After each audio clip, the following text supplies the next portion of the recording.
AFK discussions start now. What haunts me on the edge of reason? Every answer spawns a deeper question. If you could see the world the way I see it, would you dare step into the tension? What hides beyond the veil we're taught to trust? Is it only fear or all of us? Hey guys, welcome back to AFK Discussions. We have a really cool thing tonight. We have a classic episode from AFK Discussions. If you didn't know, we were a show about 2 years ago and we're back now. But I wanted to play a classic episode, and this one's with Joel Thomas. A lot of people know Joel. He's from Free the Rabbits podcast. This episode is about the Sasquatch and the Missing Man documentary that went out on Merkle Media. Guys, is really awesome. If you guys haven't seen it, check it out. But guys, I wasn't able to record this week because of situations, time zones, and all that stuff. So guys, get ready for this episode. I hope you enjoy it. Yo, what's going on? What's going on? Yo, we're live, dude. What's up? That's right. Pretty exciting. First time this is the first time you've ever been live, right? During an episode like this? Well, I was live on the confessionals a while back with Tony and Jack, but yeah, first time we've been live though, right? Yeah, absolutely. Definitely. Yeah, so I'm excited. We have a very special guest tonight. Joel Thomas is going to be joining us. Made famous by Merkle Media and various documentaries. Obviously his music, obviously his Nephilim talk, research, Portal babies, sax. I'm not going to tell you what kind of sax. You can get into that, but yeah, he's in. He's I want to say world renowned, famous. I would say at this point. So we're going to have him on in a couple moments to talk about the brand new documentary coming out that he is a part of or was a part of. So yeah, we're very excited. Jason, before we get in and introduce him, why don't you tell us about the lovely sponsors for today's episode? Yo, guys. So tonight, check out fattack.com. They got everything you need. If you're a big dude, if you are a Giga Chad with muscles on top of muscles and you cannot fit into body armor because you're so jacked, then, go to Fat Tack because they got big size armor for you. They got plate carriers, they got belts, holsters, pretty much anything you need there. But yeah, check it out, fattack.com. And also you can get AFK Discussions t-shirts there. So fattack.com for all your needs. That's pretty much it, man. That's our sponsor. Yeah, hell yeah. And of course, you guys can follow us at AFK Discussions on Instagram. It's AFK Discussion Podcast. Everywhere else, I think it's AFK Discussions. So make sure you guys also leave a 5-star rating, but enough about all that stuff. We have an amazing guest here, so let's introduce him. We got Joel Thomas. Let's bring him up. What up, Joel? I'm going to give you the main stage here. There he is. What's up, Joel? How are you, bud? What's up, guys? What's up? Not much, man. Thank you for joining us. We had the pleasure of having an early release of this incredible documentary, The Sasquatch and the Missing Man, or Missing Person, Missing Man. We believe it's a man. I think it's a man. I don't know. Is it a man? We don't know. I don't want to assume. You know what I mean? Nowadays, God forbid. But no, it was an incredible documentary. I'm making jokes in the beginning, but it was an incredible documentary. You guys continue to outdo yourselves with every single documentary you guys put out. So as a person that's kind of on the outside, but I also know you guys, so I kind of hear things that are happening, and so it's just awesome to have you on to talk about this. So thank you for joining us. I appreciate it, man. Yeah, absolutely, guys. And I was happy to send you guys an early release. That was something we were doing for several podcasts before, just so we could get everybody hyped for it and talk about it a little bit and get people, ready for it. Cause it was an incredible time that we had when we were out in Washington and just meeting Wes and getting in his space, his hidden world that nobody really gets a part of. That's pretty cool. Cause Wes has never been a part of anything like this, and he's been invited a whole lot over the years, and Wes doesn't do anything but his show. That's pretty much it.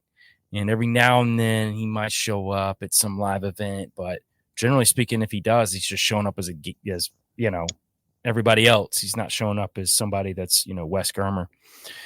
But he and Tony are really tight, and he told Tony that he'd do this, take us up there.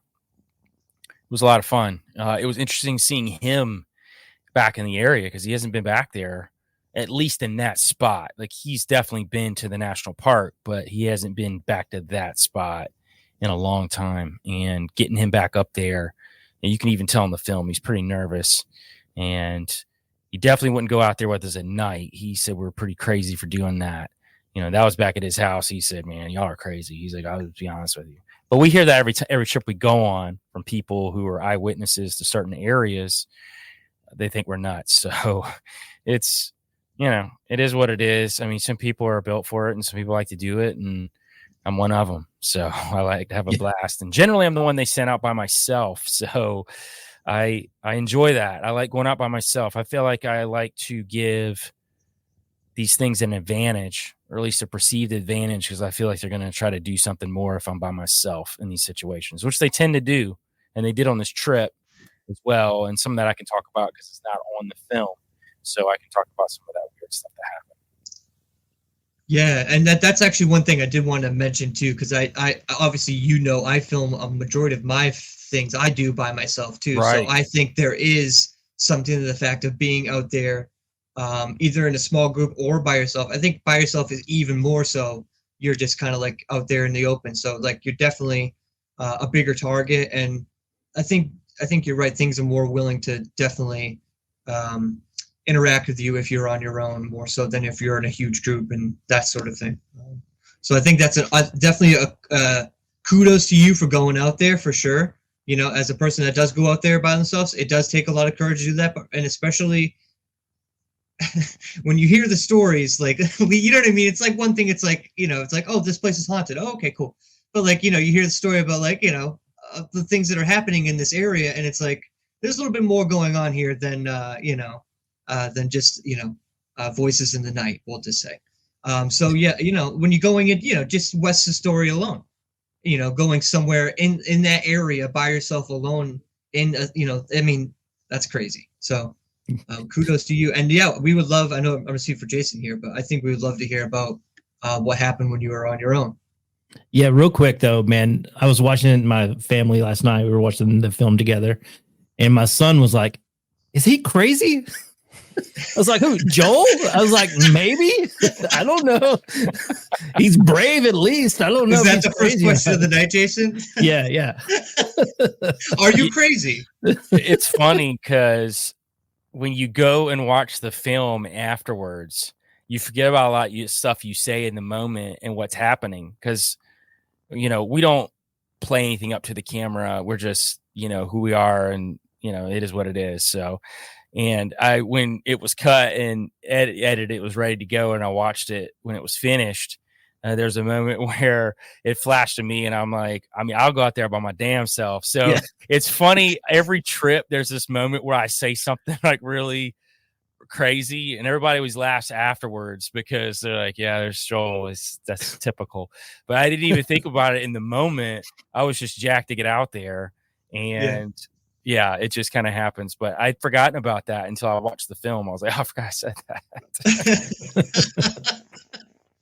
No, I think it was one of your better moments for sure of the documentary, no doubt. Yeah. But yeah, so what we would love to hear what happened when you were on your own. Yeah, for sure. So there was that moment where it was time for me to go out there, and it's pouring down rain too. So I had an umbrella to try to keep some of the equipment dry, because I was going up there with a camera. And this is when everything was getting kind of crazy, because a lot of stuff, and I won't tell everybody everything that happened, but there was a lot of noises and things happening outside of the RV when we were in it. So we knew that something was going on out there. Another piece of footage that didn't make the film was there was infrared that was going on that we were using to look into the tree lines when this stuff was going on. And it looks like there was a pretty large head that looked out from a tree line at us. You could see the eyes. Now, again, it wasn't something we could just nail down and say this is what it is. So generally speaking, if it's, it'd have to be really blatant, at least, pretty obvious. So it was one of those moments that was weird. And then I decided to go out by myself. So as I'm leaving and going up to where Wes had his experience, something followed me up there. I mean, something thumped parallel to me, probably about 20 feet, 30 feet to the left of me. And anytime I would stop, it would stop. And as soon as I would get going again, it would be like thud, thud, thud, thud, almost in sync with me. But it was large, large footsteps. So something broke away from the rest, whatever that is, and followed me up there. Definitely thought that, well, I'm alone. So it was one of those moments. And I went up there around where Wes was at, came back. It followed me back some of the way and then stopped when it noticed I was getting closer to the RV. So that was pretty crazy in and of itself. But that's not the first or the last time that's happened to me when I've broken off from the group where something was happening. I decided to go up by myself and something breaks off, whether it's with a group or it was singular, broke off and went with me to wherever I decided to go. So, and generally it's in the woods, it's in some sort of tree line. So if I'm on a path, it's definitely staying in the tree line and it's moving fairly quickly, but it's almost like it wants me to know it's there and it's not being stealthy. So it's definitely making noise, but it's also stopping every time I stop. So I don't, continue to hear in depth what it's doing, whatever it is. Yeah, that's wild. Yeah. Yeah, that's definitely going to be unnerving for sure. Now, at maximum, how far away did you go from the group? Well, where the RV was at, it was at the bottom of this fork. So you go up the fork, you go over like 2 hills, and it pretty quickly you're out of sight of the RV. So I was out of sight of anybody. I was alone at that point. Yeah. So, I mean, if something had wanted to do something, probably could have. So, I mean, there's that possibility too. So I don't know. Generally speaking, I'm armed in these situations. Not to say that I'm going to be able to shoot something that's, moving out of, at a quantum level. I don't know. Yeah. So depends on what it is. Right. So, I mean, even, if it was Bigfoot, man, if it's manifesting in some weird way, I don't know if I'm going to be able to take that out or not. Sometimes I question bringing firearms because of the fact that I feel like they know the firearms are there. And we do have, I've backed off carrying a lot of the big stuff from early on to now, just because if I have something that's concealed, I feel like it's a little bit, at least on the outside, I look more vulnerable than if I'm, conceal carrying as opposed to not. So that's just something that we've been doing, but sometimes we, carry heavy stuff too. It just depends on the situation. Depends on where we're at too. Cause if I'm going deep into like some national park or something, and, I might want to be holding an AR or something, honestly, it's just up to how we're feeling. I like to lately though, do a lot more conceal. More than anything. I know the next film that we have coming out, which will be early next year, that we've already been on, they did, and nobody knows this yet, but they did send me out into the Smokies by myself, like miles deep into the Smokies, to the point where the radio contact was gone. Like they were talking and then it just disappeared. So I actually had Scott Carpenter's personal gimbal with the camera that swivels behind you that he caught a lot of cryptids on when he used to go out there. That was his best way of catching them, because he would have the gimbal would move and refocus while he was walking, because they'll pop out behind you. So that footage hasn't even been looked at yet. And that was probably a good two and a half hours. I was out there by myself walking around. Often and I tend to, if I'm doing something, I'm going to do it right. So I'm going to go off into some very off-beaten paths and stay off the main path. So I did go into some pretty strange spots. So definitely some spots where there wasn't any noise being made, which typically means there's something there. Yeah. So I don't know. I try to give whatever it was an advantage. So if maybe we caught something behind me, that would be kind of cool too. But, it just depends on if it's night. Now, I know sometimes I've gone out at night and I'll have something night vision that's pointing behind me. We've been doing that lately too. So I think that's, definitely one of the things I like to do now. I love So it. I love it. Yeah. So I'm trying to think of how to phrase this. So I know it's nothing like this happened in the film, but maybe off camera or something that didn't make it to film. Did you guys happen to hear any of that metallic sound that they say that happens when like portals open or anything? Did off, because I think that I think that may have been talked about after you guys had filmed this, that information came out. But yeah. Not any metallic sounds, but the craziest thing that happened was with Tony and I. So I had come back from being by myself and we were moving things back into the RV. I think Ward was going to do some shots of us walking the RV, and then we were going to talk about things that happened out there. Tony and I were in the back of the RV by ourselves. Everybody else had gone in.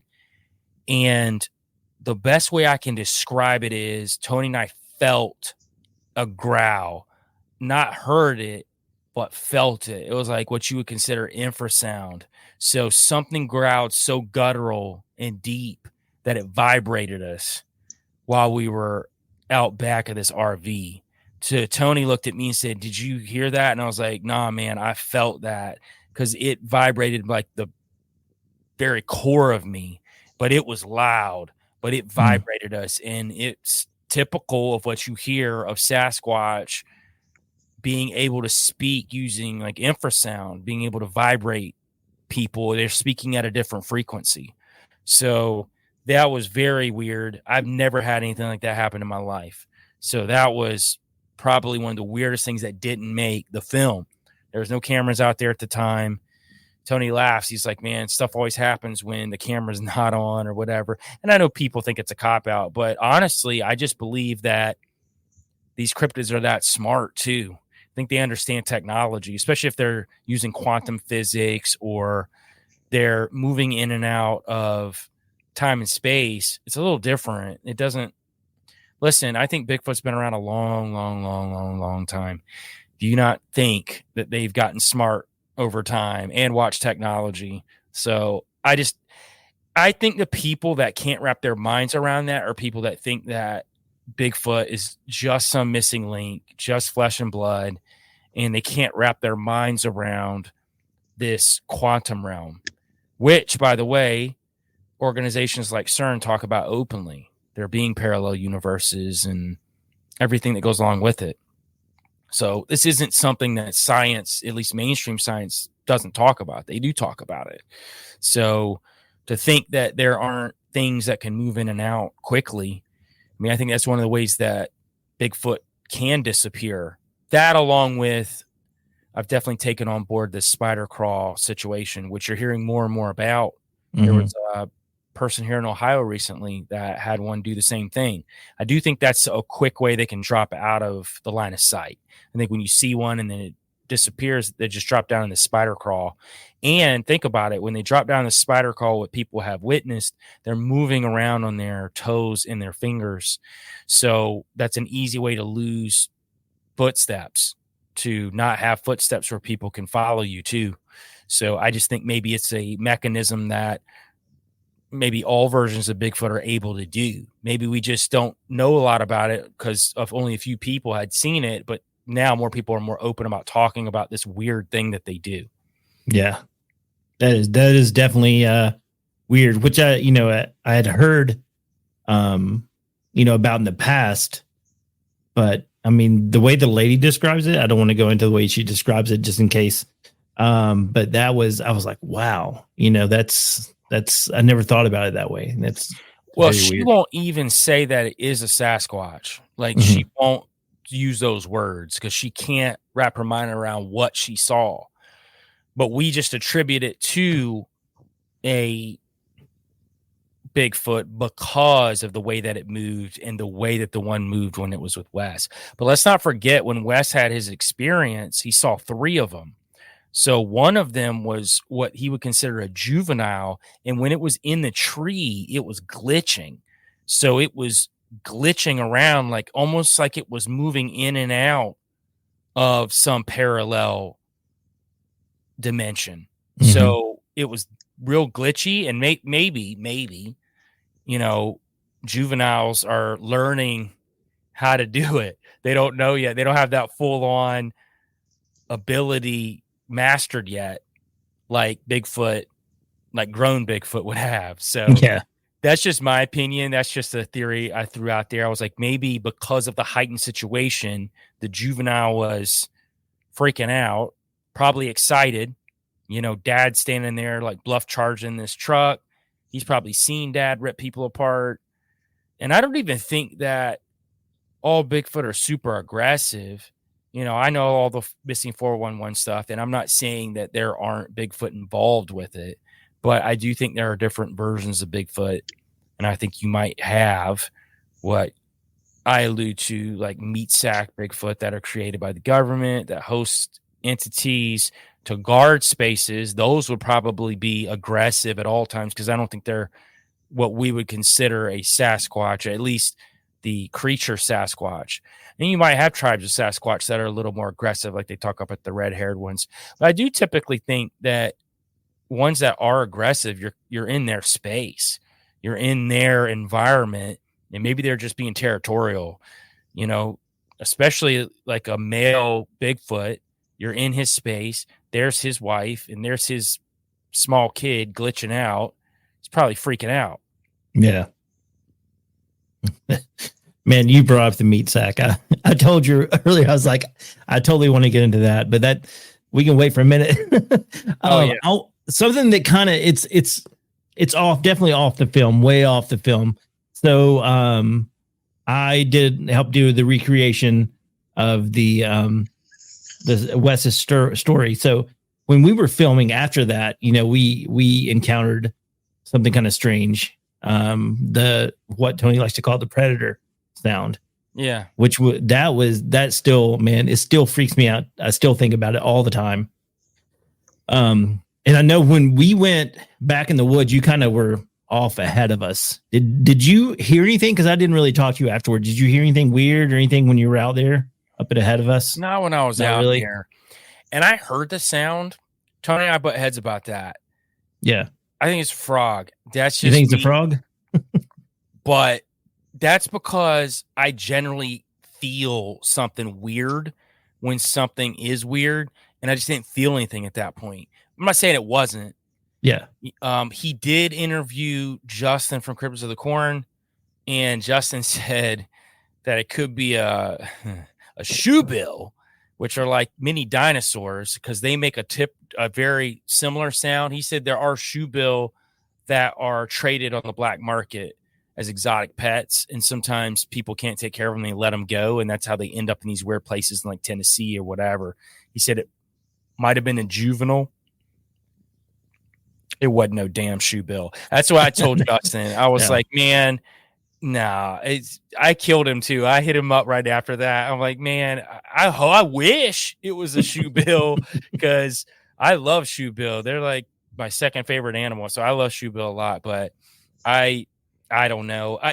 I know you guys definitely heard and felt something different than me. I don't know. I'm not going to say it's not because I'll never be that person. I just know for me personally, I'm not even saying it's a frog, but when Tony and I and Jack went out there again, the last time I was in town, there was a lot of those sounds, and we did run up on a lot of frogs. So there were a bunch of frogs that were out, and it just rained. But Tony swears up and down it was something different than that, which it could. What if it was something predator-like that was mimicking the frogs in the area and couldn't quite get that sound? But that's very typical of Bigfoot behavior anyway, because they mimic a lot of sounds. You'll hear Bigfoot mimic owls a lot where you'll think it's an owl, but it just doesn't sound quite right. Yeah, it's probably a Bigfoot. They like to mimic a lot of animal sounds in the forest. They'll even mimic people. People have talked about that, where Bigfoot sounded like a person. And, at that point, then you're also getting into Fae territory and talking about fairies and what they might be doing. Because you talk about Fae folk, I mean, they definitely can shapeshift into things as well. And I think maybe some of these Bigfoot sightings aren't Bigfoot at all. They're Fae, and they're just taking the form of a Bigfoot and trying to lure people into the woods, which I've personally had happen. So, and Tony too. So we know that we've definitely dealt with some Fae on some of our trips. So I think that's also a possibility. That's why I don't really try to pinpoint exactly what Bigfoot is, because everybody's experience is different.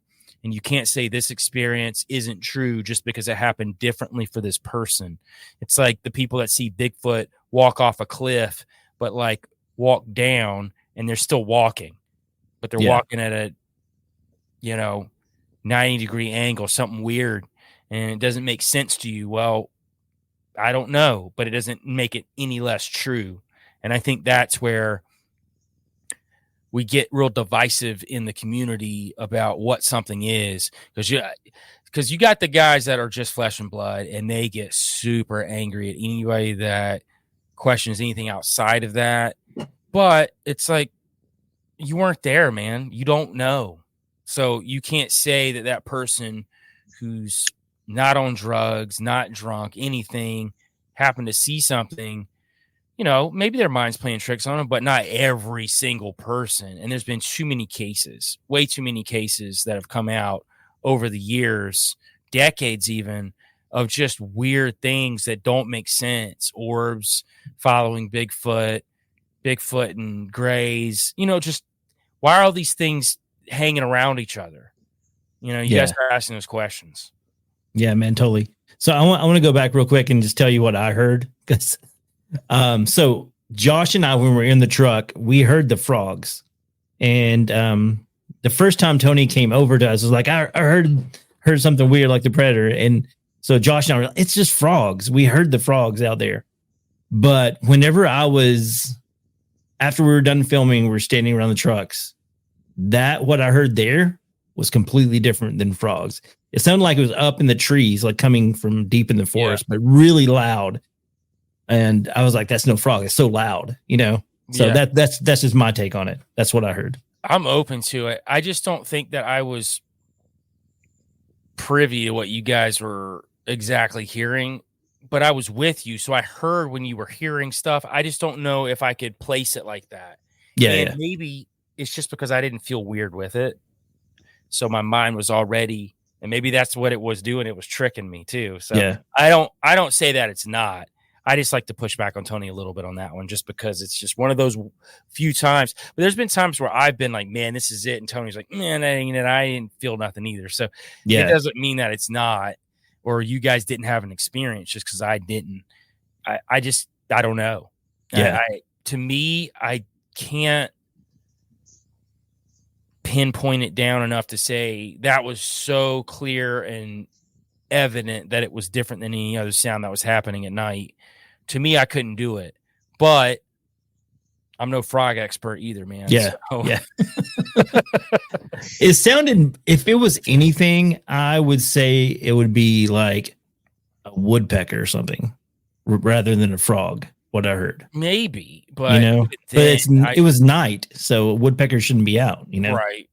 I don't know, man. I mean, I've had a ton of weird stuff happen in those woods. So tons. And a lot of that, it will be seen on the next film that we put out. And we had the craziest stuff in the world happen on that trip. But I don't know, man. It could have been. Maybe it was just meant for you guys to hear, not me. Maybe, I don't know. You can ask Phil, though. We recorded, I think, the night after, and I was like freaking out still. Yeah, that's true. He's been talking about this for months, and he's been like, I'm telling you. It's didn't we? I don't know. You played something for me on the show. I can't remember what it was. It wasn't. I don't think it wasn't that, but it was something else. I played the shoe bill sound. Yeah, you did, right? Yeah, that sounds totally different.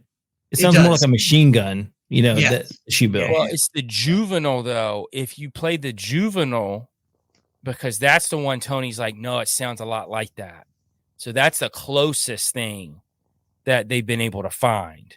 But that's Tony says it's still not what he heard, but it's the closest. Okay. So I don't know. Look, man, a lot of weird stuff's happened in that woods.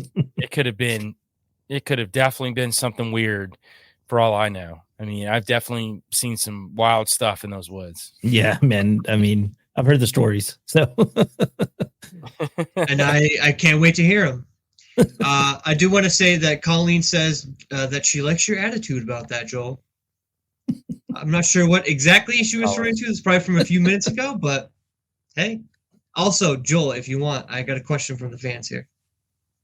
Do you believe in aliens?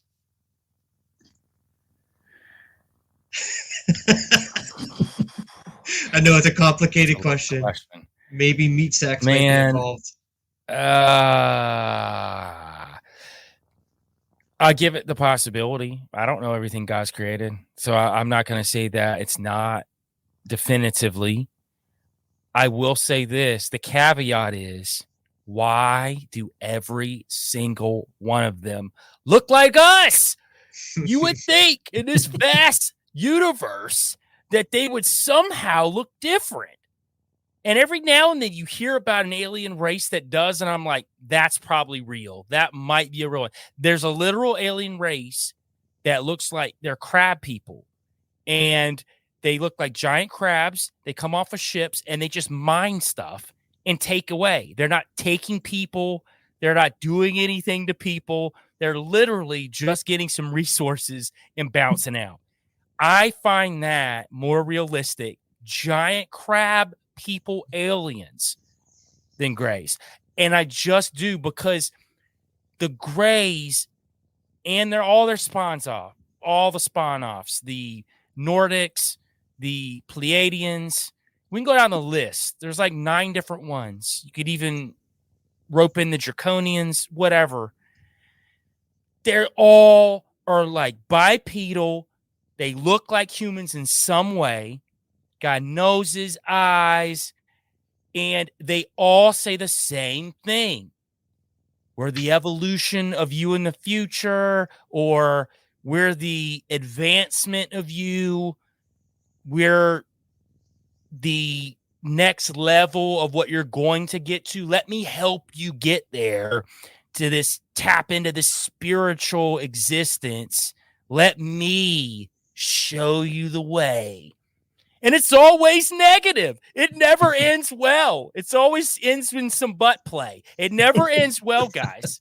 Like, the grays are the worst of the worst. Anybody that tells me that the grays are good, I need to talk to you, because I can tell you right now that they probably blocked out half the stuff they've done to you. There's no way.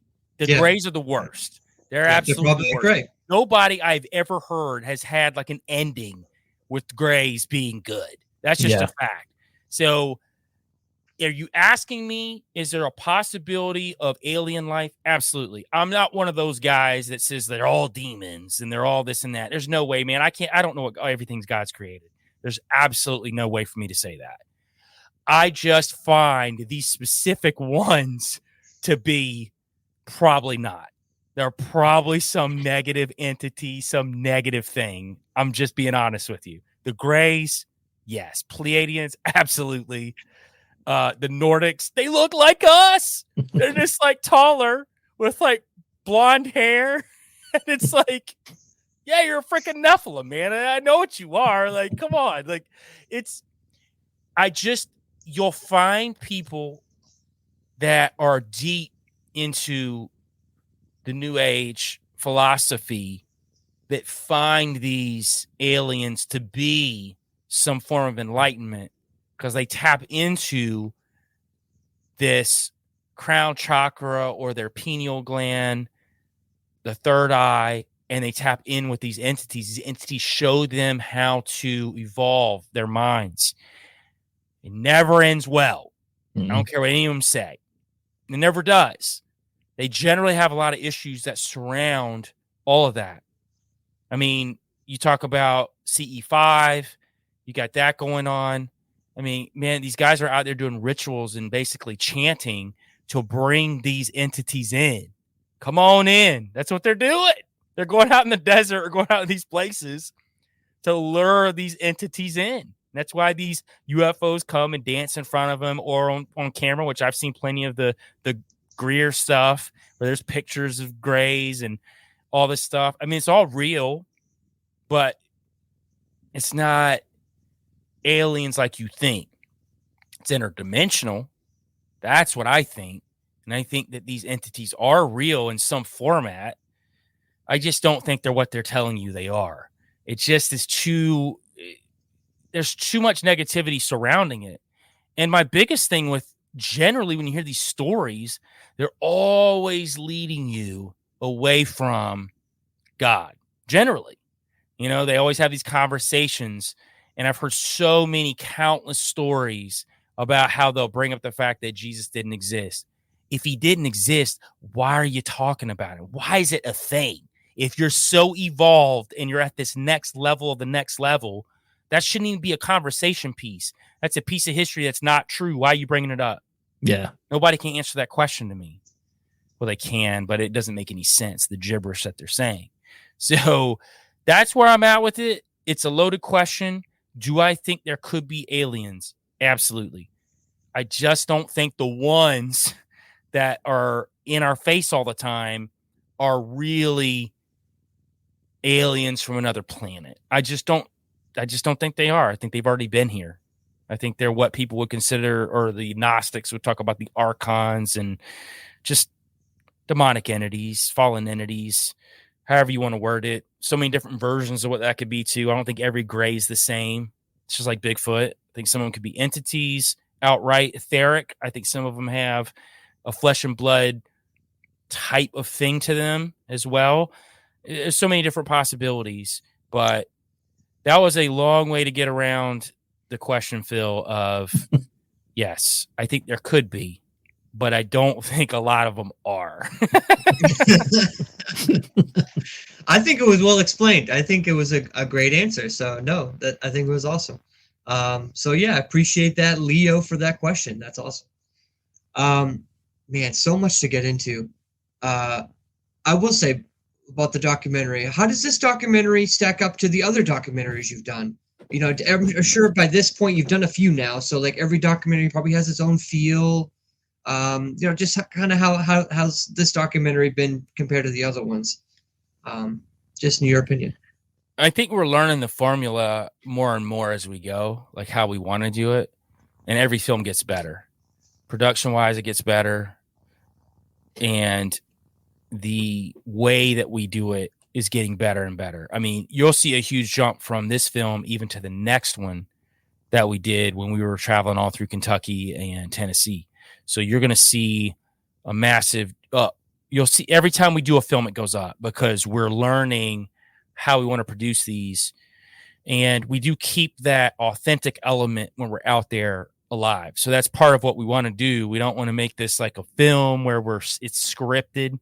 There is a loose script to things as far as we want to do these interviews at this time of the day. We want to do this, but it's always subject to change too, depending on what's happening. Because if something crazy is happening, all that gets thrown on the wayside because that's what we're chasing. So it just depends on the environment we're in, what's going on. But typically we will have things lined up like interviews. So we know we're going to this person's house or we're going to see this person. This person's coming to see us at X amount of time.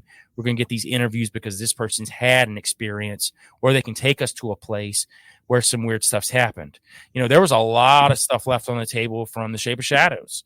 When we talked to Johnny, who's lived there forever, all the stories he told us about water babies and all these half deer, half human people that were out in these mesas he was taking us to, all these different things, all this lore that goes on in the area. Well, that stuff could make the film because we're there for one purpose. But when we're there, we experience so much, everywhere we go.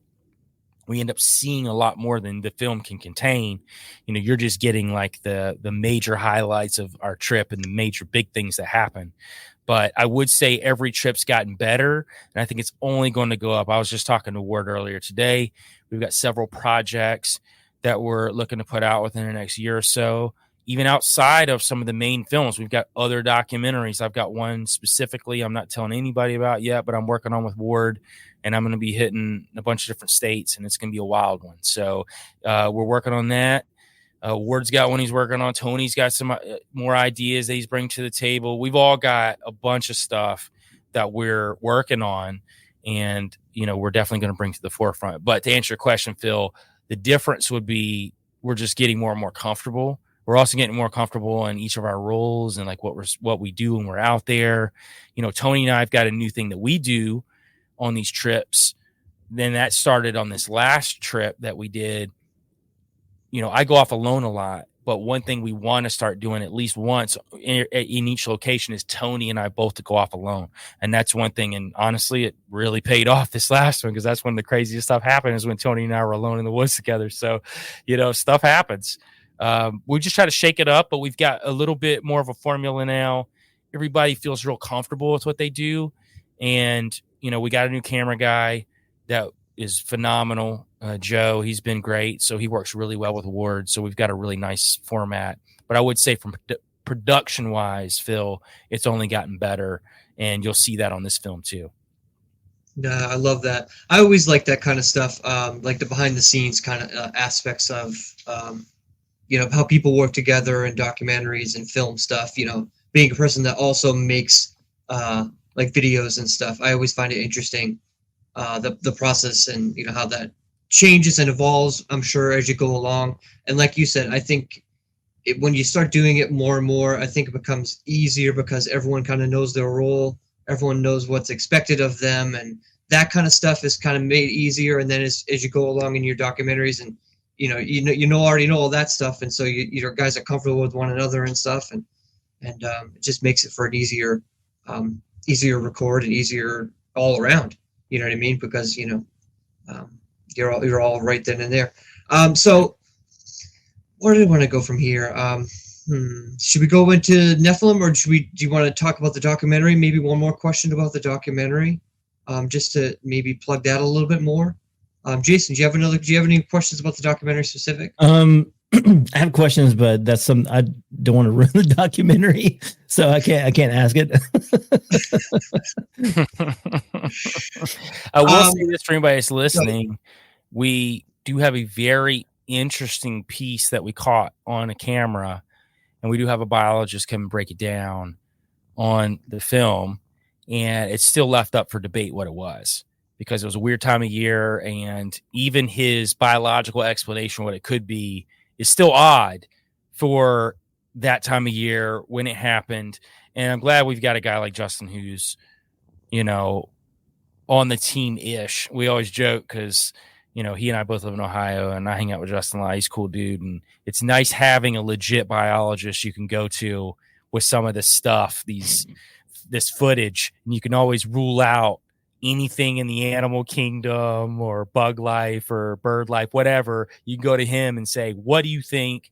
And he'll know from the topography and the area that it's in. He can say, you know what? I can rule this out.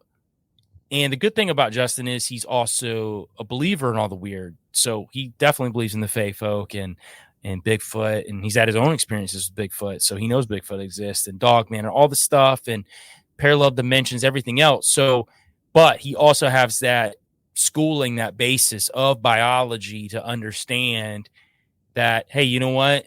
Here's what is a possibility in that area. Or he can just rule it out immediately and say, there's nothing in that area that it could possibly be. It's like that thing that happened to you, Jason, where he said shoe bill. Yeah. You know what I mean? Like, he didn't even give it a possibility anything out of a shoe bill. So he's definitely saying even a shoe bill is super weird. I told Tony, I said, I hope it's a shoe bill. Freaking love those things, man. They're like mini dinosaurs. I'd love to ride up on one of those. They're as tall as me, like over 6 foot tall. Those things are huge. So yeah, that'd be weird in itself, running across like a baby dinosaur in the woods. So yeah, I'm down, man, for whatever. But it is nice having Justin when we do see some weird things happen and being able to. And there is a very weird instance that happens on this film that happened when everything else was happening. It might not be as weird, or it might have been able to be dismissed away as something biological, but with everything else that happened, then it made that even more impactful to where you're like, you know what? I don't know. Yeah. Yeah, definitely. I love it. That's, I was thinking about that. So I love it. I One thing I thought want you to did, and I figured I could dance around it. yeah. one of the things I want to applaud you guys for in this documentary is your guys' ability to switch gears without giving anything away. You go into the Pacific Northwest with Wes Germer's story, and you start, and that's your starting point. And then at the end of this documentary, you're essentially in an entirely different ending point. You know what I'm saying? Like I said, I don't give anything away, but I think it's interesting that you guys just kind of followed the evidence, or kind of followed the trails that were hot, and if things went cold, then you went in a different direction. Or you just kind of just like I said, kind of followed the evidence is what I'm trying to say. So I want to applaud you guys for that, because it's definitely like a roller coaster of a ride as far as documentary, because it really does go from many different directions very quickly. Definitely. I mean, it's like, the production value is awesome on this film. I mean, like you said, it does step up each time, and this is by far the best. I loved it, man. It's great. Yeah. And I say this happens on most of all the trips that we've been on, where we go in with a set group of ideas, but we know to be flexible because you don't know what's going to happen. And with this particular story, it did lend to a lot of flexibility because of a big thread that happened on the trip that we weren't planned on, and just to let anybody know, the name of this movie is Sasquatch and the Missing Man. So there is a missing man element to this story. So it does play into missing 411 and some of these other aspects that are attributed to Bigfoot. So it's very interesting. And for us, it was very weird being there when it happened. So you don't really know how to react. We were just on Pop Culture Crisis. Tony and I went to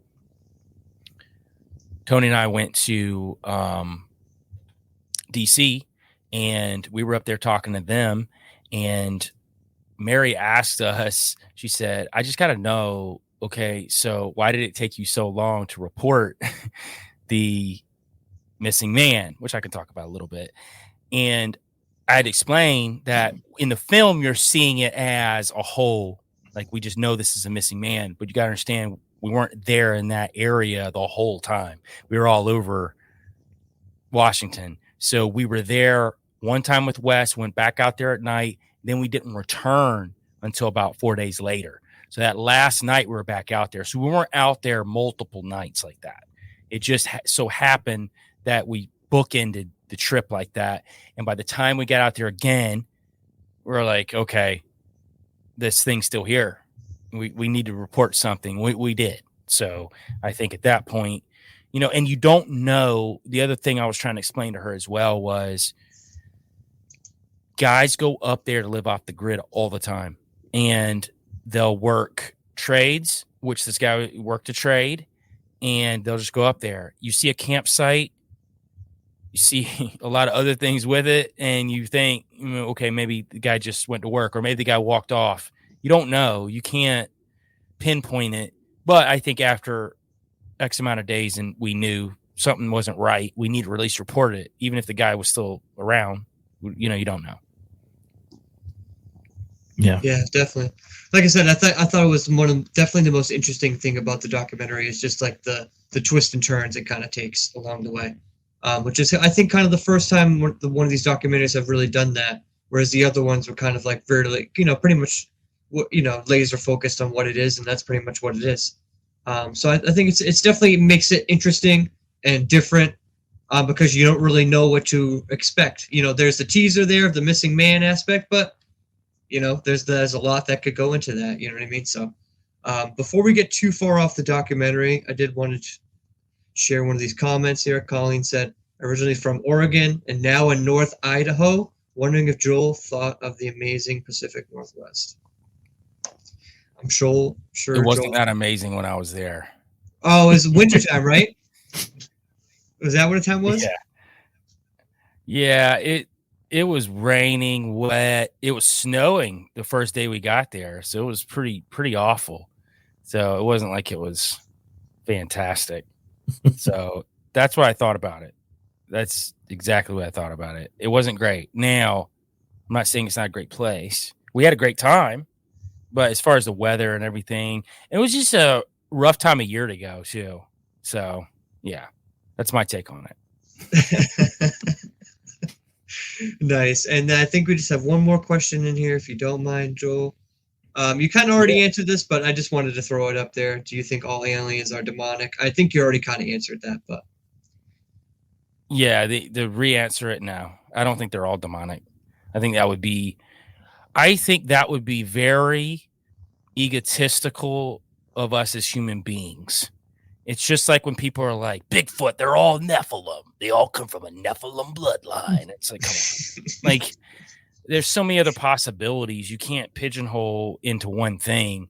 And I'll say this, and this is coming from a Christian. Christians are the worst at deeming anything they don't understand as demonic. They're the worst at doing it. If it's not what they think's holy, that it's demonic. And what I want to talk about is there are things in this unseen realm, this other dimension, many dimensions that God has created that we don't know about. You know, we can talk about Psalm 82:1, and I know Tony likes to bring that verse up a lot. I do as well. It's a very popular verse by Michael Heiser. He breaks down Elohim judge the Elohim. God judge the gods, the divine council. We know there's more than one God. Whoa, Christians start freaking out then, but there are other gods in these dimensions. And he apparently in this moment judged them for not doing something correctly. What does that mean? We don't know. We know that he's the Most High, and we don't worship any other gods. We know that much, but there's a specific reason throughout Scripture where it's telling us not to worship other gods or false gods. It's not saying, like, you know, Christians will say that's metaphorical. They're talking about like worshiping your body or worshiping, you know, sports or whatever else, which also is true, but there is this element. There are false gods. There are real other gods, and some of them have probably tried or have been worshipped over the vast amount of years that the Earth's been around. So, no, I don't think everything's demonic, because if we're talking about other dimensions, there are probably creatures in these other dimensions that I would not consider to be good or bad. It'd be like a tiger, right? A tiger is not inherently good or bad. Will it rip your head off? Yes, it will. It's a dangerous creature. So if you were to run up on some sort of dangerous creature from another realm, what if it was scared or whatever else? It might hurt you. It might not be good or bad, but just because it's what you consider paranormal or something you can't understand doesn't inherently make it bad. It's like Mothman. You know, I think Mothman is like the trash panda of another dimension. They're always showing up. They're trying to eat some sort of like radioactive stuff. It's probably what they eat in some other dimension. You know, they tend to show up when something bad's going to happen. I don't even think Mothman is like something demonic. I just think Mothman gets trapped over here. And generally speaking, you've never heard of Mothman attacking anyone in any story. They generally look super scared, and they show up at some weird time when, you know, there's some crisis happening on Earth, which I'm thinking at that moment, there's some sort of dimensional rift and they get caught in here and they're freaking out. You know, most of the time they look super scared, but we're scared of them because we don't know what they are. And I think it's very similar to that. No, I don't think all aliens are demonic, because that would be very irresponsible of me to say that as a human being and be like, well, they're all demonic. But back to what I said before, if we're talking about these ones that typically look like us and they have all this knowledge they want to give us, they say they are the gods. We're, you know, the Anunnaki, we were the Egyptian gods, Horus. You can go down the pantheon of, you know, Greek mythology, all of it. You know, when you start hearing that, then yeah, I got some red flags coming up then, because why are you making it such an effort to talk about religious aspects of the world and say that you are the ones that started it all? It just doesn't add up. Now that part doesn't add up. That's when I start going down this fallen angel demonic route with these aliens, but I wouldn't say all of them. And like I said before, like the crab people coming down, just getting some fuel. Like I don't, they might be real.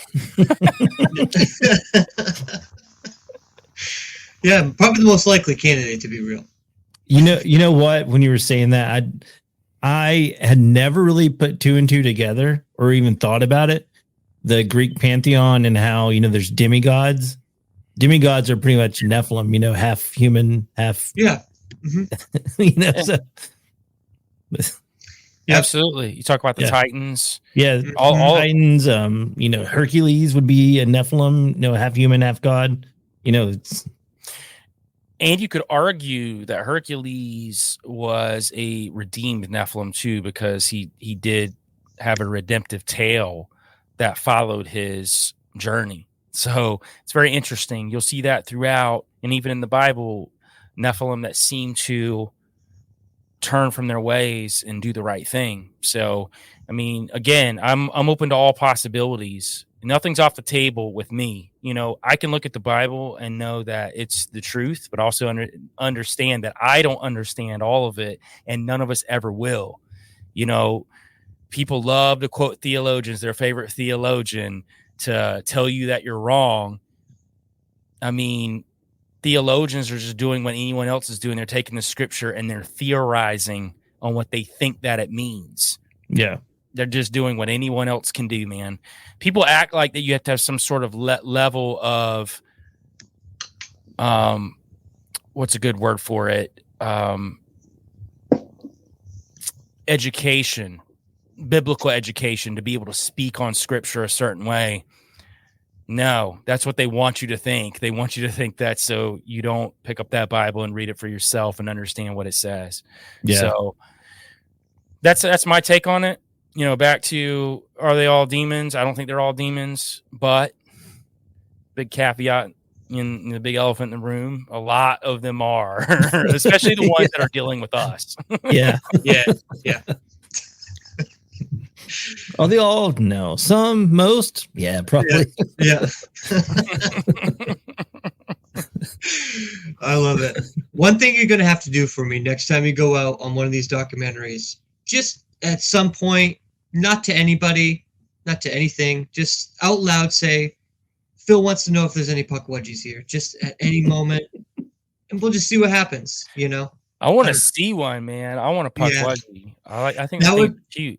I think that'd be cool. That would be ideal. That would be ideal for sure. EVPs of them is one thing, but like capturing one on camera would be a whole other level for sure. I want to capture one in real life, man. I'm just strap it to my back. Go around like old 1800 style. Take the train around, take it around to different towns. Strap it to my back. And yeah, have it like open up portals for me so I can just like instantly get places. Ooh, that'd be like awesome. Dobby from Harry Potter. Right? Yeah. I love it. Sign me up. That's so funny. That's awesome. So before we get too far away from the documentary itself, why don't you tell everyone when it's coming out and how they can see it? Yeah, so it's this Sunday. It's going to be at 7 p.m. I should probably know that. 7 p.m. on the 5th. If you go to moment.co/Sasquatch, you can buy tickets now. So you can go ahead and get the pre-tickets. You should be able to also, in addition, purchase the live Q&A afterwards with Wes Germer and Tony. So they'll be answering questions afterwards for, I don't know how long, 30 minutes to an hour. They'll be doing some questionnaire stuff for the people that are involved. But I do think you got to pay like an extra $5 or something. So if you want to talk to them afterwards, you'll set it up. Moment's a great company. They do stuff for a bunch of different indie films and artists that, do streaming live concerts. So they're really good at that. So they're hosting the whole thing. So it'd be really cool. And yeah, so if you just go to moment.co/Sasquatch, you can get tickets now. It'll be this Sunday. Hell Awesome. yeah. And yeah, make sure you guys get your tickets. You're not going to want to miss this. This documentary is absolutely awesome. I just wanted to get this plug in here now, and then we'll plug it again at the end when we're done talking about it. I want to get that plug in now, so it's fresh in people's minds because we've been talking about this almost this whole time, minus some alien stuff here or there. Yeah. But nothing dangerous, nothing that the Lord Jesus cannot defeat. So I'm about to take it. Yeah. I'm about to take it where I want it to go. All right. I have a question I've been wanting to ask you forever. Yeah. So, Yeah. So, when you and Juan get together and you talk about this homunculi and stuff, so would the meat suit that you've talked about in the past, would that be similar to a homunculus, or is that something completely different? Because I still can't wrap my mind around. I think that might be considered more of an egregore, but I can say that the homunculi or homunculus could also serve as something like that. Generally speaking, when a homunculus is created, it has functionability without an entity being inside of it. So it's its own entity. It has its own brain functions. It can talk. It can learn, grow, literally grow. I know in the ancient alchemist days, like during the days of Paracelsus and some of those guys, when they would create these homunculi, they would grow into old age and they would become giants. So I know that was the typical way of the homunculus early on, at least what they said of it. So I don't know if it's the same thing as a vessel that's created to house an entity. So it would probably be something a little different than that, because we're talking about something that doesn't have animation and you're giving it an entity to then allow it to be puppeteered. So it'd be like an empty puppet, like a meat sack that's taken over by an entity. So in my opinion, and I'm sure Juan could have maybe a different argument, but I know he and I've talked a lot about it. I know generally speaking, it would be two different things. Okay, that's cool. Now, because like I said, I'm trying to wrap my mind around this homunculus idea. And Juan it has so much info, but still I'm like, I get lost sometimes because there's so much, So if you made a clone, would a clone be sort of like a homunculi? But because the way I think of clones is you could clone yourself, but it's not going to be you. It's going to be you in theory, but what is that spirit inside that clone? It's not your spirit. So I don't know. That's a big, deep question. I don't know. Yeah, like would the Lord allow that? Yeah. I can tell you now that a clone would be considered an homunculus. So okay, cool. It would be an animated object. So Juan and I have talked about it in depth. So he would consider cloning to be that. Now, here's the tricky part, right? Demonic entities can possess human beings. So that's not to say that a demonic being can't possess an homunculus or possess a clone. So you got to look at that too. So if we're even looking at elite bloodlines and what they like to clone, sometimes they clone to have entities specifically host these bodies as well. So, it's almost like a meat sack in sense too. So it's a complex question that you're asking. There's so many different levels to it. I know it's going to be complex and then not. Yeah, it's fun to talk about though. There's so many different ways you can look at it. Yeah. And I'm more of a, left brain. Is it left brain, right? The more artsy side of my brain than analytical. So sometimes it's hard for me to wrap my mind around these concepts, but I can imagine what they're like, but I guess the complexity of it sometimes takes me a while to grasp, if that makes sense. Right. Yeah, no, I get it. And it's not there for you to grasp all of it. I can tell you right now, I've done a ton of research, and I'm not even close to researched up on the homunculus topic as Juan. I mean, that's his thing. He's literally dug every single cranny, and he still hasn't dug them all out. He'll run across stuff all the time. So you'll never grasp all of it. And even if you were to read all of it, you still wouldn't grasp all of it. And even the guys that wrote it didn't grasp all of it. So it's not something I think that you're going to be able to get a super definitive answer on. You're just going to be able to understand, at least in theory, what some of these guys thought about this specific creation. I got you. So the idea of Bigfoot Dogman being a biological suit for something to inhabit or governmental created, is that like, I don't know. Is that something that I don't, what do you think about that? I mean, you tell me like your take on it, because I can't put it into words, so I'm trying to think here. So I think that if there are meat sacks created for whatever purpose, and one of my big theories has been that gray aliens, at least as a whole, are meat sacks that are created either by government entities or fallen entities for the spirits of dead Nephilim to inhabit, to then abduct people, take them to another dimension, and extract whatever, or mate with them somehow, cause this interaction between them and a fallen entity to create some sort of Nephilim hybrid in this other realm.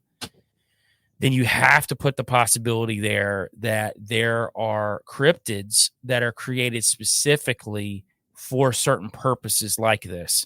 So I think this is where you're going to see what they call like the white Bigfoot, that you'll see all around a lot of military bases, and really only around military bases you see this particular Bigfoot. And you'll see packs of dogmen around certain military facilities. So I think that they have created these meat sacks for these entities to take over, and they use them as basically guard dogs to keep people out of these areas. Because if you're running up on something that the government doesn't want you to be in contact with out in these national parks or wherever else, and you see a giant dog man or a white Bigfoot or something crazy, you're not going to want to go back. And I think that's a good deterrent to keep people away from these facilities. So again, I think if we open our minds up to the possibility that the government can create, probably with the knowledge given to them from these fallen entities on how to do it, but they've created these sacks essentially for demonic hosts to inhabit, and then they, do whatever they're told. So I do think it's a high possibility. And I think this is what you're seeing in these government sectors out in these national parks or wherever else that's remote. Yeah, I mean, 100%. I tend to think, like the interdimensional and the meat sack theory for the Bigfoots or big feet, I guess you could say, and dogmen are like more plausible than unknown species of animal we haven't found yet. Although I don't know if you know this or not. I had a friend that said he had some things happening on his property, and I went over there to check it out, and they were like, he said there was like these large, I guess tree limbs drove in the ground where he was riding his ATVs. And I found a very interesting structure with, the typical Bigfoot where, the limbs are like crossed and there's stuff stuck in there, which first time I ever saw one in person, it was not human made. I mean, there's no way. But the interesting thing is that since I went up there, that he hasn't had any more occurrences. Because I went up there with the camera and I was whooping and knocking on trees and stuff. And it's like dead now. It's like, oh, they're looking for me. They know I'm here. I'm gone. I'm out. So that's it's close to Oak Ridge also, where that happened. And there's that legend of the white Bigfoot, which that's what made me think of that. Yeah. Well, and packs of dogmen Yeah. in the Oak Ridge area too that have run people off from the base area. So, and we know most of that base is underground. We don't even know how much of it. Yeah. There either. I mean, there's a collider under there too. So, oh yeah, there's a lot going on in that area that has to do with portals being opened up. Matter of fact, stories of portals being opened up and entities coming through to scientists that were working there. Oh yeah, yeah. I remember a lot about. Yeah, I remember the news article when that came out, and then they're like, "No, we're just kidding. It was a joke," Yeah, it's just a joke. Yeah, as they do. Yeah. I mean, the whole area though, there around there, because you have Oak Ridge on the one side, and then on the other side, a few miles away, you have Norris, which is rumored to have like ancient artifacts, Egyptian artifacts under the water there, which is wild. The whole area is weird. Absolutely. Oh yeah, it's definitely a weird area. Just Tennessee in general, and especially when you get in Smoky Mountains, there's a lot going on there. I mean, there's a lot of people that think there are pyramids that are considered mountains in those areas. And if you look at it from aerial views, they look like pyramids. They don't look like regular mountains. So I think there are pyramids all over the world, and a lot of them are covered up. And I think that's from a pre-existing time before Adam. I think this was pre-Adamite times where these things were created. So, you got pyramids that have been around for probably millions of years, man. Yeah. Yeah, like ancient. Yeah. And it's weird that, these national parks, I mean, what did they find to make them, they made them into national parks, these certain areas to keep people out, Right. Just like the Grand Canyon, pyramids in Grand Canyon, it'd be interesting. Well, not only that, and, in the Grand Canyon, they found caverns there where there were all of these Egyptian artifacts that looked like they were from Ramses the First, but it was from a pre-existing time before him, and they attributed it some Egyptian culture that had been there ages ago when there was never supposed to be any Egyptian people here in North America. Mm-hmm. So again, it goes back to what about history's been covered up? Really you start finding a lot of truth when you talk to a lot of Native Americans, because the Smithsonian came out, 100 years ago, whenever it was, and stated that, Native Americans were the first people here, which is funny when you talk to actual Native Americans who understand their culture and their lore, they'll even tell you that's not true. Yeah. Well, we were here, but there were also giants here, tribes of giants, and other people, which I do think that the Moors were also here, which puts predated Black people in North America around the same time. And this is long before they said Black people were supposed to be here. So it's a very controversial topic, but there's a lot of information out there for people to look into. So I think there were a lot of different people, cultures here for a long time. Yeah, definitely. And there's also been Paleo Hebrew found on rocks and stuff around this area, especially in like the Smoky Mountains and area. I know that there's a legend that the Cherokee people are descendants of like a lost tribe of Israel, which is very interesting. Yeah. Very interesting. Also, like that all over across America.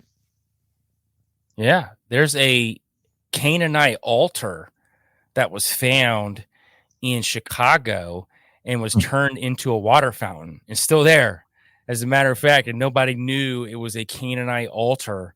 We're talking about the Canaanites. We're talking about right around where the Hebrews are at.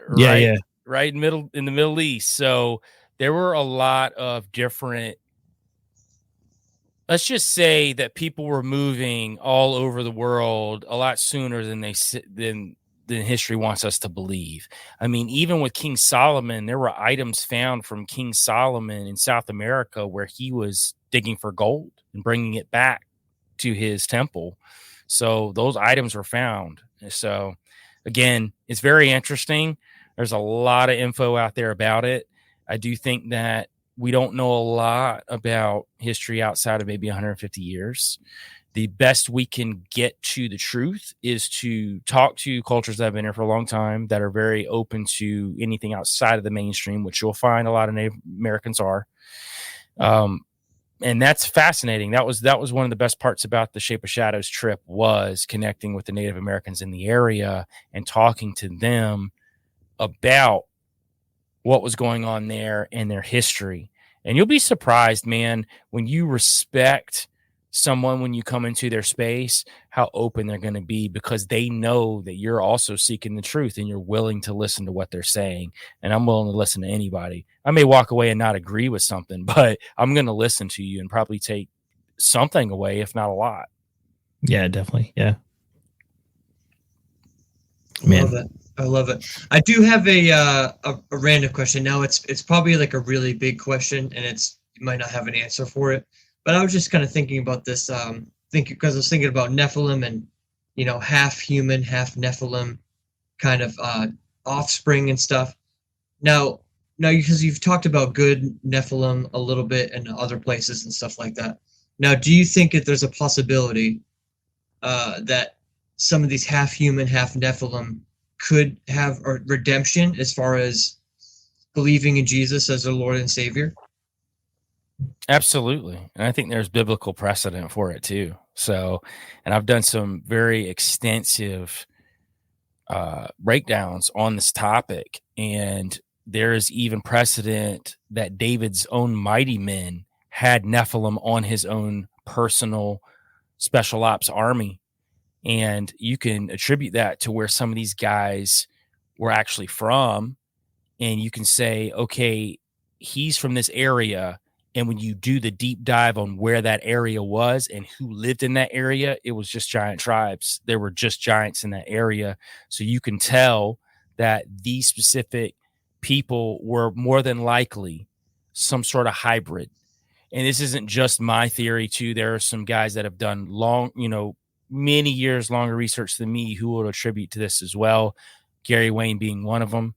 So it was, I always joke with Tony, because Tony asked him straight up on his show, and this was after I had done the Good Nephilim episode.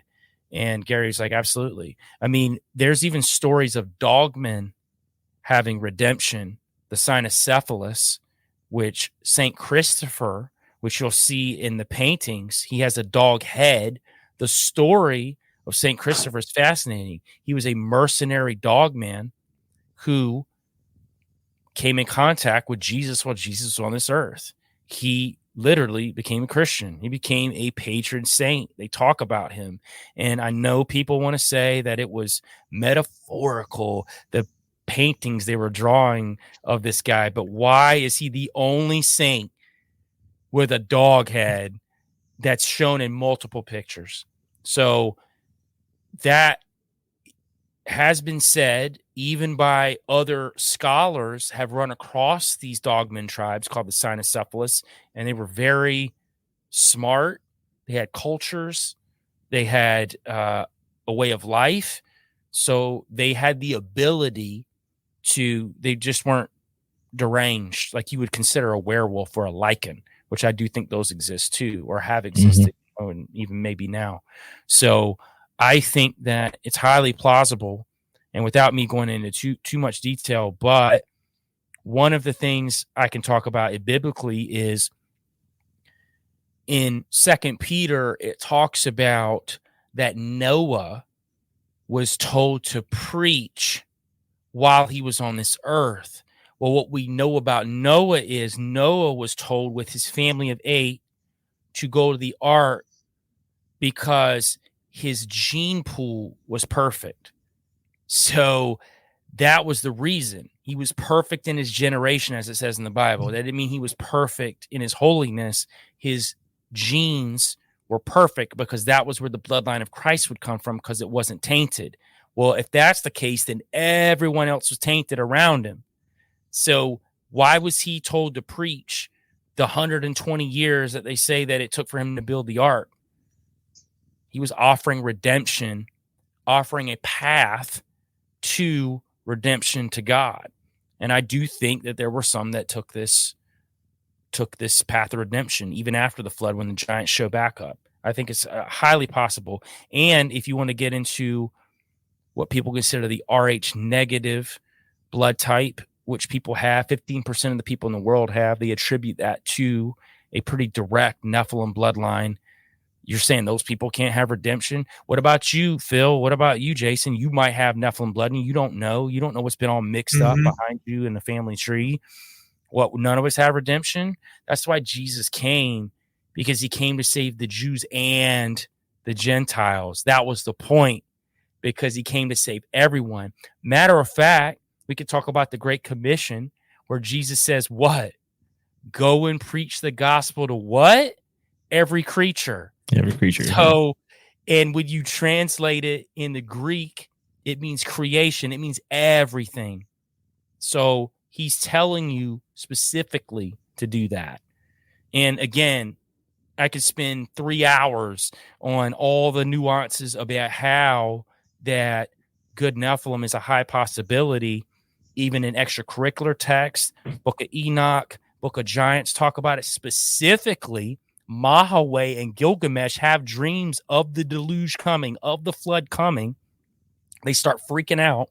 They go to Enoch, and this is in the Dead Sea Scrolls. This is the Book of Giants. This is attributed with the Book of Enoch. You go by the Book of Enoch right now, you're going to see the Book of Giants in there with it, because it is a specific tale of the giants and what was going on with them specifically during this time. But they go get Enoch because he's the holiest man. Enoch goes to God. He comes back, gives them 2 tablets. One of the tablets is specifically for them. The other tablet is for their fathers, the fallen entities. They decide to read both of them. Enoch says to them to repent and pray, that if they repent, they will be given redemption. It does even talk about that some of them do. It caused what they call the giant wars, which happened before the flood. So there's so many different stories, and even biblically, because I've got a lot of verses that attribute to this as a high possibility of these hybrids, these Nephilim who did turn. Now, the question is, how does it work?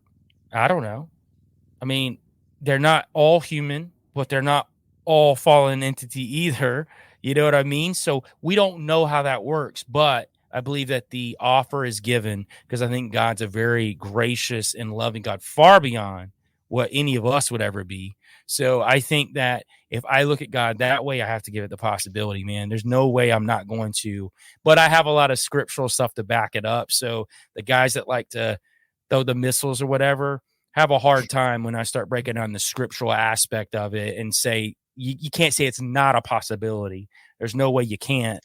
So yes, Phil, to answer your question, I think that it is possible, and I think it has been done. I love it. I love it. That's why I know you've done a lot of research and stuff on this. That's why I wanted to ask that question, because I know I'd get that kind of answer. So thank you for the answer. I think it's really important, and I think it's something that a lot of people don't even know about. So I think it's important to get out there and have discussion and talk about it. Because I think it's interesting. I was recently talking about on another podcast about when Jesus, after he dies on the cross, he goes down to hell, and my pastor was talking about this too, this very thing.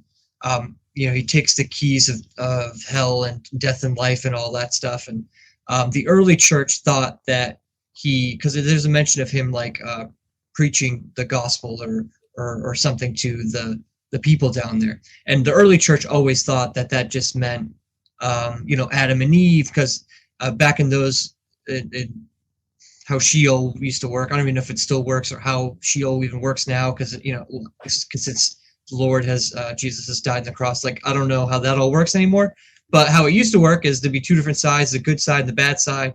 And a lot of the early church thought that Jesus just went to the good side and freed them so that they wouldn't have to be there anymore. But I was thinking that Jesus probably went there not only to do that, but also to probably to preach to the other side too while he was there, to be like, hey, I'm offering you Absolutely. redemption, to all these people that died previously to this point. And if that's at least that's the way it seems to me, because that seems like what Jesus would do. Do you know what I mean? But Absolutely. it's just something I I've just completely agree recently with you, thought Phil. about. Yeah, yeah. Yeah, I've done some deep dives on that, and it's part of my good Nephilim spiel that I go through. And it's funny enough, like, my pastor talked about that probably about 3 weeks ago, where he talked about that Jesus went. He's like, I'm not here to shock you guys, but he also went down there to preach to people that weren't great. He gave them the opportunity, just like he does anyone else. And in that moment, is he giving, Nephilim an opportunity too? I know people like to say that Nephilim, when they die, they don't have a place to go. And I do tend to believe that because of their makeup, because the book of Enoch does talk about that, right? The Nephilim, when they die, their soul has no place to go and they become these demonic entities. But what happens before they die and they decide to repent? Oh, they're like, people start shorting out, right? And they're like, there's no way. They don't have a soul. Like, what does that mean? What does a soul mean? A soul means only what the biblical Bible says to us. That has nothing to do with anything else. We don't even know how other entities outside of us work when it comes to being able to interact with God in a whole nother universe or a whole nother dimension. We don't know how any of that works. We don't know how redemption works for stuff that's not even in our world. So that's something that people don't think about when they think about this type of stuff. People are very small-minded, and the reason why is because we have small minds and we try to fix things in our little compact brains that work for us, right? And I don't want to get on this tangent really bad right now, but I want to use it as an example. But like flat Earth is a good example. So some people believe flat Earth, some people believe in a round Earth, some people believe in whatever. They believe it's like some etheric matrix, whatever, right? Everybody has their little thing that they believe when it comes to this truth of community, right? What I find funny, I guess, about flat Earth is, not to say that I don't give it some of it credence. That's a whole other topic about ice walls and stuff like that. I got a whole different idea on what I think the Earth is. I do think it's round, but I don't think it's what they tell us it is either. That's a whole nother topic as it is. I think the ice wall is very possible in this round Earth. But let's just say flat Earth, right? The funny thing is, the argument a lot of times is, you think we're in a spinning ball and it's speeding out of control and it's all these molecules and whatever. And it's like, do you understand that it can operate in a way that you can't understand because you're not a God that created it?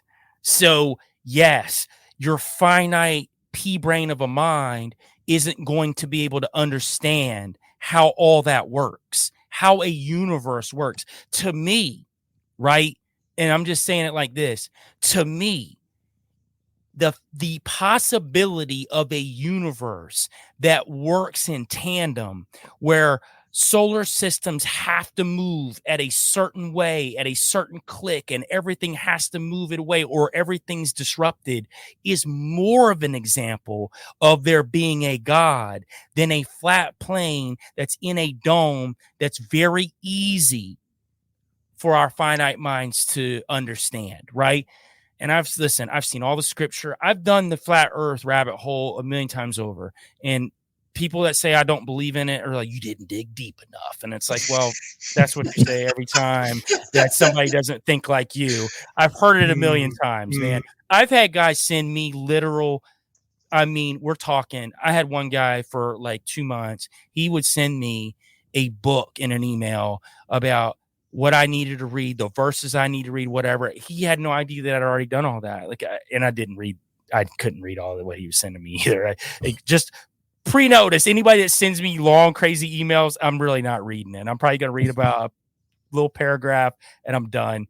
I don't have time for that. But I do a lot of research, and in my research, I don't think it's flat. Now, I don't think that it's what they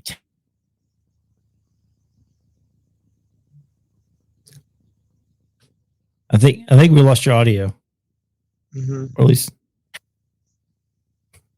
like. I can believe that there's a solar Yes. system and the Earth's round, and still not believe in evolution and believe that God created it all. So those things are inherently tied together. I think sometimes that's what irritates me about the FE cult. I'm not saying everybody that believes the Earth's flat is part of that cult either. I've met some great people. So people that are willing to have the discussion, give you their reasons and their research and all that.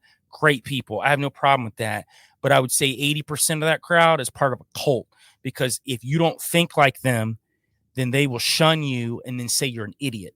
And that's not necessarily the case, because I could do the exact same research as you, just like I could read the Bible and you could read the same chapter and we both get something completely different from that chapter than each other. It works the same way on research. It's not all inherently tied together, right? So Yeah. I just think that that's the problem. It's like the alien question from earlier. It's a complicated question. I can't tell you it's all demons. That's a simple answer. Like, it's just like the Earth. I can't tell you exactly how it operates. I don't think it's flat, but I also don't think it's what they're telling us either. I can believe that NASA lies, but also believe the Earth's not flat. Those two things aren't inherently tied together. I think that that's the problem with this, I ain't even saying this community of quote unquote truthers. They can't seem to get out of their own way. Everybody's got their own real truth. And if you don't believe their truth, then you're wrong and you're brainwashed. Oh, yeah, the government's got you. And it's like, man, the government's got us all, man. You're playing on your iPhone or your Android. They're data harvesting from you right now while you talk. Like, that's the funny thing about it is people compartmentalize their own truths and what works for them. And that's fine. That's how we are as human beings, right? But when we start stepping outside of that and we actually start using our minds and expanding them to understanding that, you know what, I don't understand all of this, but it's not a simple answer either. Like, I brought up flat earth as an example because that's one of those things that people go to as a simple answer. It's simple. It's flat. It doesn't move. It's a dome. The sun and the moon are like this. That's simple. Man, that seems like if I was a guy, that's a pretty simple thing to create. But if I'm a all being, all knowing, person that none of us can understand even a fraction of, I just think it would be more expounding of my power if I was to create a universe that worked in a way that you couldn't understand, that you don't really know how it operates. And I think that's more in line with what it is.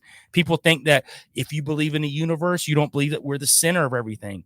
I don't know if we are. Oh, Christians get worked up about that one. It's like, yeah, we're the center of what God created us to know. We don't know anything outside of this dimension either. There's probably millions of dimensions. We know that for a fact.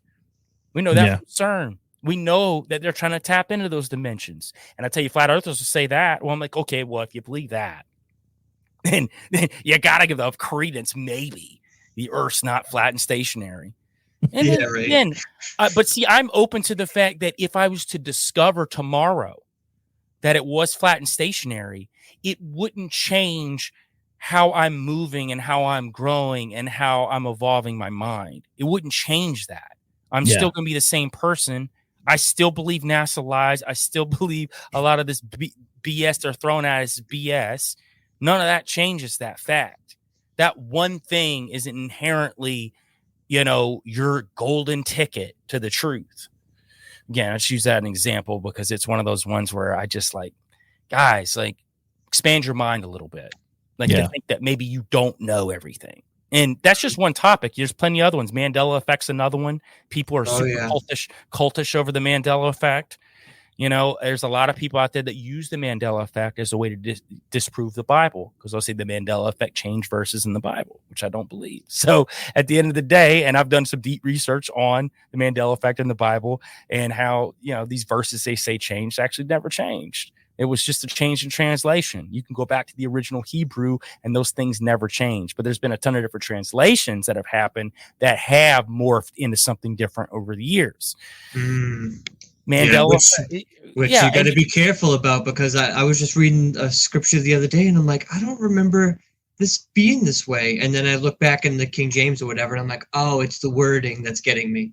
And I'm like, that's, but it's just, one of my favorite versions of the Bible is the Berean Standard, and it's a fairly newer one over the past 10 years, but it is very spot on to what the Koine Greek in the New Testament and the Hebrew was in the Old Testament, because they took all these scholars globally, sat down together, and they put this together so it would be as close as possible. You'll find like some of this stuff is different than even the King James.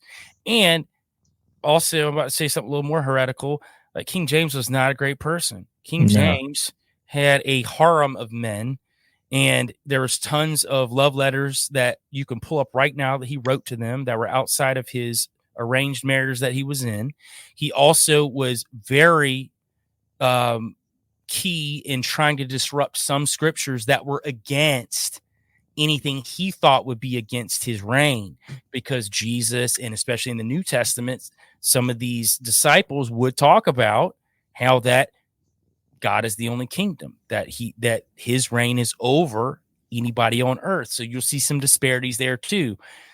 Just saying, I'm not saying that God doesn't overrule even he'll say he'll even turn the king's heart his way, because that's, what God will do to make sure his will is dominated. So I'm not saying like, don't read the King James. I'm just saying you have to be leery of anything when you're looking at it. What I like to do, I like to take scripture and then I like to go back to the Hebrew. I've got a bunch of Hebrew dictionaries. I've got Greek dictionaries. I go and look at what these words actually meant in these descriptions when I'm breaking a scripture down, and then I can tear it apart. That's when I start finding a lot of really crazy stuff about Nephilim, crazy stuff about giants. When I'm digging in there, like, oh, what is this word? Oh, there's no word for it. Well, they just put sword there. It was a piece of technology. They didn't know what it was. So the guys, when they were translating it to Latin, the Vulgate, they just put sword or put mace or put armor there because they didn't know what it was. They didn't want to freak anybody out. And it's like, no, it was a piece of technology that would probably be considered futuristic. This Nephilim pulled out on King David in the mountains. You know what I mean? So you got stuff like that pops up all the time. You're like, wait a minute, what is that? Yeah. Hell yeah. Well, this has been an awesome conversation, man. We appreciate you coming on.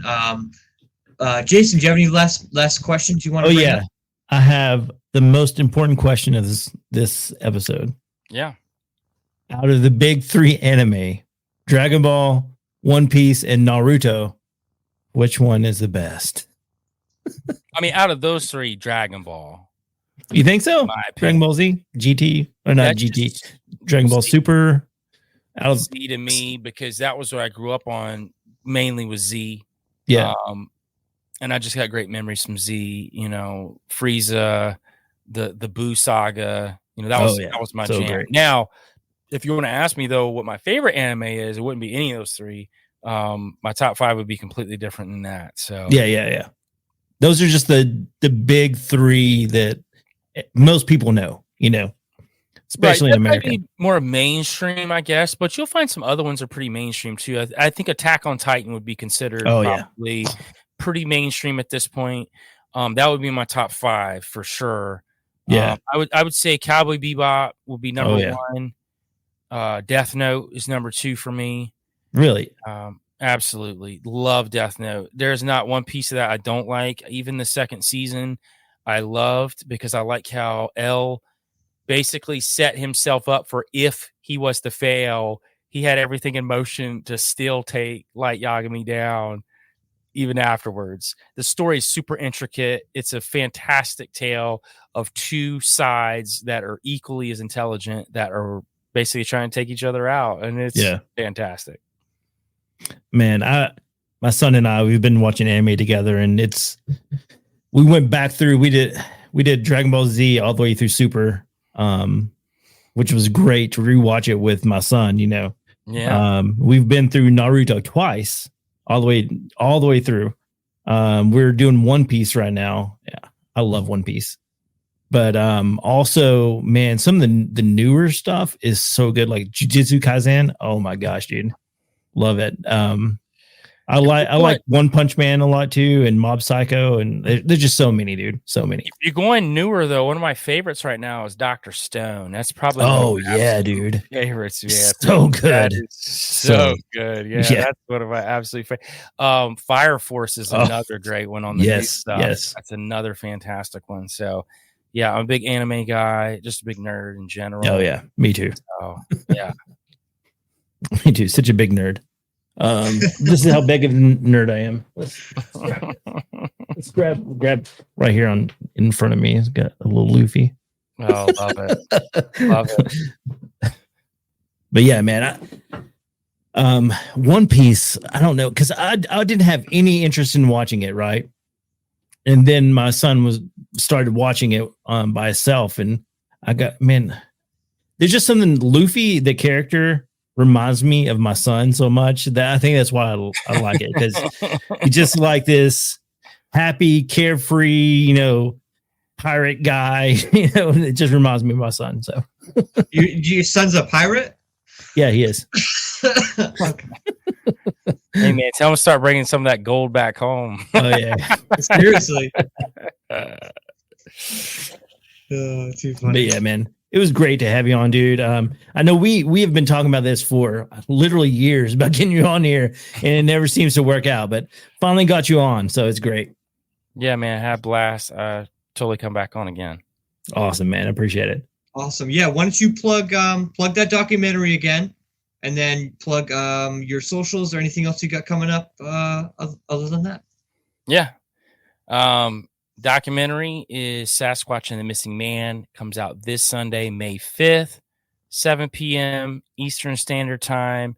Go to moment.co/Sasquatch, and you can buy tickets now, and you can purchase tickets for the after party where you can ask Tony Merkel and Wes Germer questions.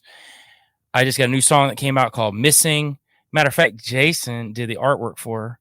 He's been hooking me with some artwork lately, and it's phenomenal. As a matter of fact, Jason, I didn't tell you, I've been getting so many compliments on that artwork for this last one.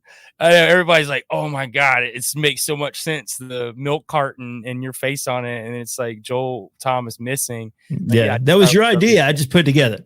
It was so good, and you did a great job on it. So really appreciate that. That song's out on all platforms right now. You go to Spotify, Apple Music, Tidal. I mean, it's like 30, 40 different ones globally that it's on right now. And that's the official single for the movie. So you'll hear it at the end of the movie too. So check that out. Working on a new album behind the scenes. So that'll come out some point this year. I may have another single come out at some point as well. I've got a ton of secret projects I'm working on behind the scenes at Merkel Media. I've got a really crazy one that I'm putting together. I don't know when it's going to come out yet, but we're working out some of the kinks there. I've got some other documentaries we're working on. I've got a new podcast I can tell people about that's coming out soon called Free the Rabbits. I'll be doing solo. You can just come check me out every week. It'll be under Merkel Media, and I'll be talking about all kind of different topics. It won't really be just one specific thing. I'll definitely be doing some deep dives like I do, but I'll also be talking about a lot of things going on in pop culture and going on in the world too. So it'll be a lot of fun, and I'm excited about that coming out too. Probably looking at somewhere in June when that comes out. But yeah, that's what I got going on. Go check out the film.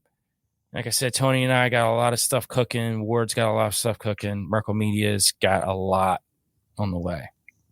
Awesome. I can't wait, man. Yeah, absolutely. The documentary was awesome. We can't wait to see what else you guys got coming down the pipe. I'm sure it's going to be absolutely awesome. So please go support Joel, all his projects, his new music, the new documentary, and all that. And we will see you guys next week. Peace. Next week. Hey guys, get real quick. Whoa. Like, follow, subscribe. Just about to hit the outro. All that, dude. Like, follow, subscribe. Come on. What hurts